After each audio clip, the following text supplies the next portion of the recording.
Yeah, that's, it's pretty intense. It's kind of cool. I still feel like young to a certain degree, but I understand that I've become like a vet in certain ways in Hollywood, and especially within the Asian American scene.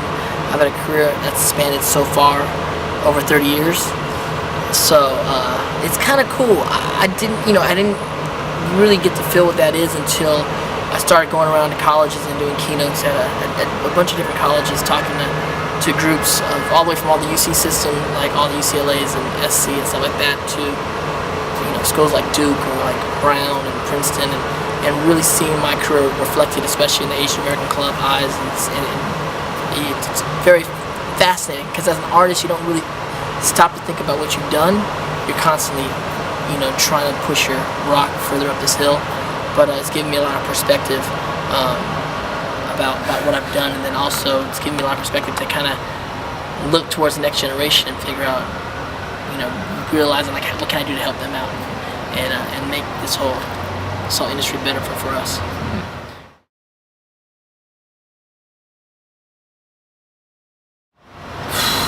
What would I want to do in the future that I haven't done? I don't know. I have produced a little bit. I think producing is becoming really interesting. There's a lot of things I'm working on that are bigger ideas and scaling the ideas, not just filmmaking, but also trying to help expose what Asian American culture is. I think that's a really big thing I want to do in the future.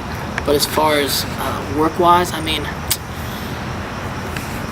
don't know, a big action film probably be fun. There's some things in the future we're looking at that I would like to do. Beyond that, just creatively, a book. People have been talking about me writing a book, and there's a deal right now on the table that I'm looking at. It's a lot of work, and I have never written a book, so a book would be kind of creatively interesting, to tell my story. But I don't know. I've been kind of blessed to kind of get to do a lot of things. There's a lot of things I want to go back and do more of. Create more music, create more poetry, create more films. God, my hero and my role model. There's been a lot over the years. I think about getting into acting. I was a big fan of, I watched Grease every day, and like Saturday Night Fever, and like John Travolta, and those movies were probably a pretty big influence on like my idea of wanting to become an actor or have that kind of, what Hollywood meant to me. And as I started studying acting and really got into the craftsmanship of it all, my heroes became, the gods that were like Brando and Montgomery Clift and Dean and Pacino, De Niro, Hoffman, Jack Nicholson. Like these kind of cats are the pantheon of my heroes that we kind of looked up to. Still are my heroes. Even getting to work with someone like Hoffman, it was like working with, it's like working with like a legend, like a god.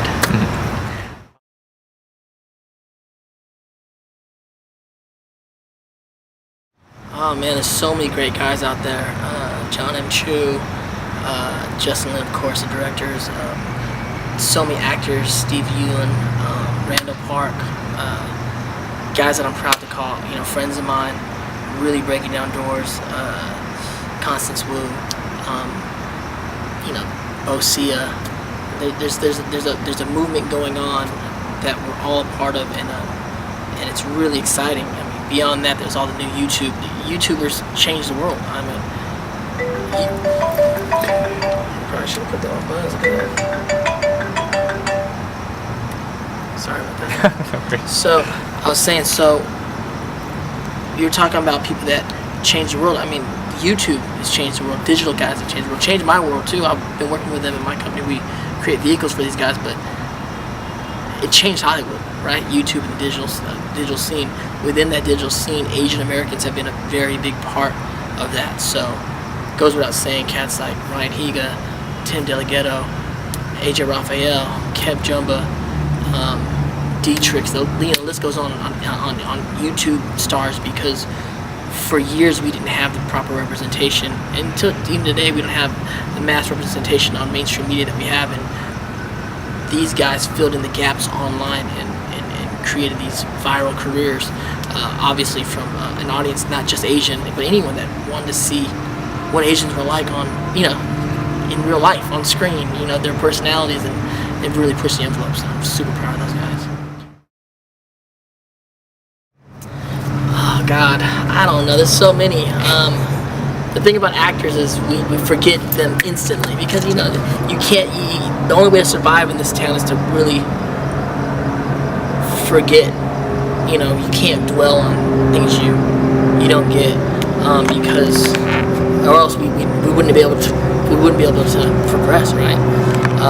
That's like one of the biggest things young artists have to kind of understand. But that being said, I mean, there's some really good things I was up for over the years that I really wanted, like Son of a Woman, or like Robin and Batman and Robin. I don't know. These are the big ones that kind of stand out, Had to be some other ones. I mean, like I said, you kind of forget them after a while. You go, oh, I forgot I was up for that. But things like that.